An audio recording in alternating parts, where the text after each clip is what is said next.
ये एक अद्भुत कथा है। सबने ये आधी ही सुनी है, मगर आज इसको मैं पूरी बताता हूँ आपको। तो कथा ये सुदामा और कृष्ण की है। बहुत ही अद्भुत कथा है। सबने ना यहाँ तक सुनी है कि सुदामा गरीब थे और उनकी पत्नी ने बोला कि वहां जाओ, ठाकुर जी से मिलो, वो इतने अमीर, द्वारकाधीश है, खुद सहयोग करेंगे। इससे पहले क्या हुआ वो पता है आपको? मैं बताता हूँ आपको। क्या ऐसा हुआ कि ठाकुर जी इतना प्रेम करते थे सुदामा जी से। पहले भक्त भगवान को प्रेम करता है।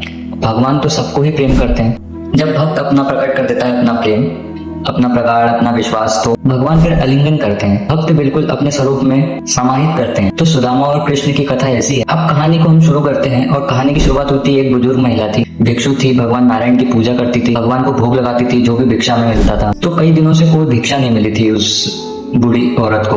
तो एक दिन शाम को उसको भिक्षा मिली। भिक्षा में चने मिले और वो चने लेकर अपने घर आ गई और प्रभु नारायण को बोली कि प्रभु अब रात हो गई है, मैं भी सोऊंगी, आप भी पानी पी के सो जाओ, सुबह भोग लगाऊंगी और सुबह मैं भी खाऊंगी।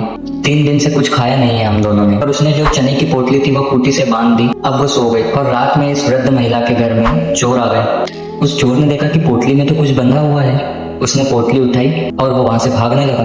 भागने में कुछ उससे आवाज हो गई होगी और वो महिला उठ गई और वो उठ के चिल्लाई तो आस पड़ोस के लोग भी उठ गए। चोर आया, सब भागने लगे। अब चोर बचता हुआ पोटली लेके भागने लगा। चोर भागते भागते पहुंचा संदीपनी गुरु के आश्रम में और इसको लोग यहाँ भी ढूंढ रहे हैं। अब जब ये संदीपनी गुरु के आश्रम में पहुंचा और ये छिप गया था और बाहर से आवाज आ रही थी, चोर है, पकड़ो इसको। ये छुपा रहा और क्योंकि पोटली हाथ में दिख गई तो वैसे भी पकड़ में आ जाएगा।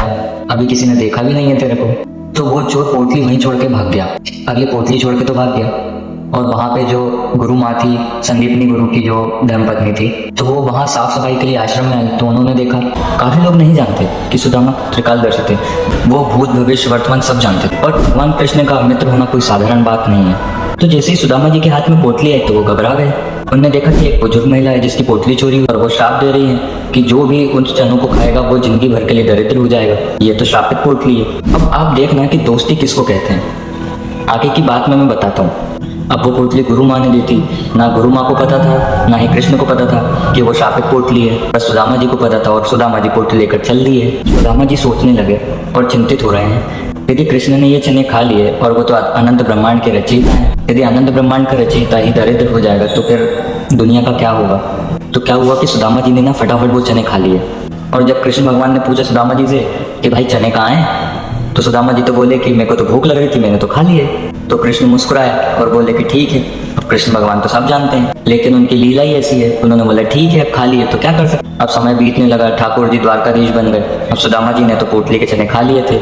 सुदामा जी दरिद्र थे, जीवन भर के लिए दरिद्र हो गए थे वो तो। एक दिन क्या हुआ कि सुदामा जी की पत्नी ने बोला कि जाओ अपने मित्र के पास, उनसे कुछ सहायता मांगो। तो सुदामा जी ने क्या किया, थोड़े से चने बुनवा लिए और थोड़े से चावल के दाने बुनवा के ले गए।